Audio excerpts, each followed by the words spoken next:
New York était plongée dans l'obscurité, ses gratte-ciels se dressant comme des ombres menaçantes contre le ciel étoilé. Au sommet de l'un d'eux, Peter Parker, connu sous le nom de Spider-Man, patrouillait, toujours alerte. Ce soir-là, une étrange lueur dans le ciel attira son attention, formant une toile géante scintillante aux reflets multicolores. Ses instincts de héros lui criaient que quelque chose n'allait pas. Dites-moi que ce n'est pas encore un plan du bouffon vert, murmura-t-il. Avant qu'il ne puisse réfléchir davantage, un portail s'ouvrit sous ses pieds, l'aspirant dans un tourbillon d'énergie mystique. Lorsqu'il atterrit, Spider-Man se retrouva non pas dans une rue familière de New York, mais au cœur d'une dimension onirique, une vaste toile entrelacée de mondes infinis.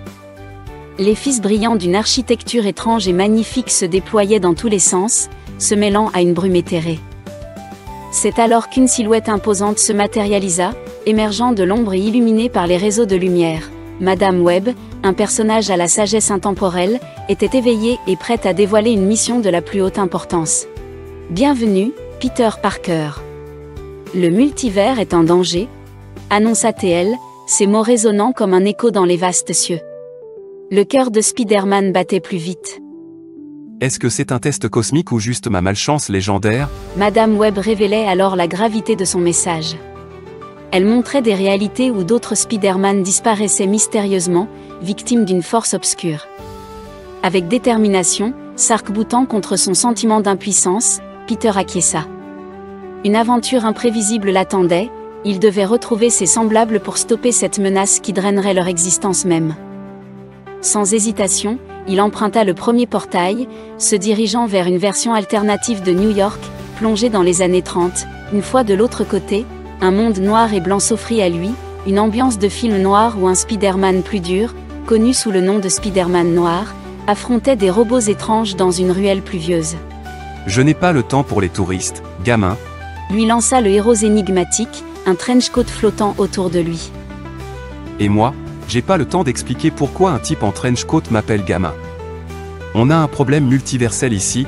Alors qu'une bataille intense éclata, les deux héros unirent leurs forces pour éliminer les robots.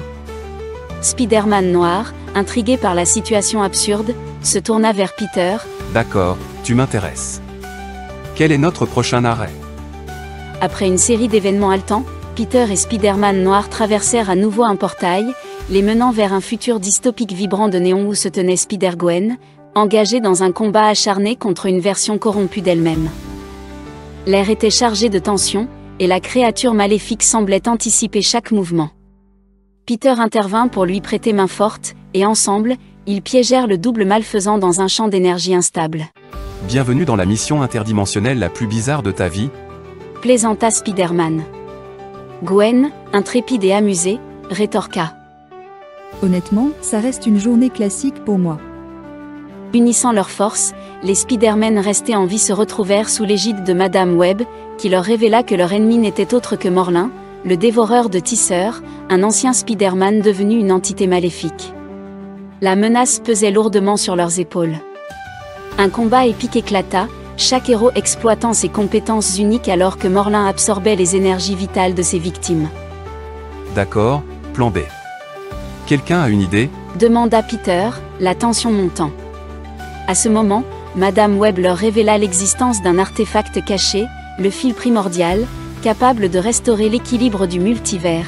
Dans une ultime bataille mémorable, les Spider-Man attaquèrent ensemble, alliant leur style de combat pour distraire Morlun. Au cœur de la frénésie, Peter parvint à atteindre le fil primordial, le brandissant comme un symbole d'espoir.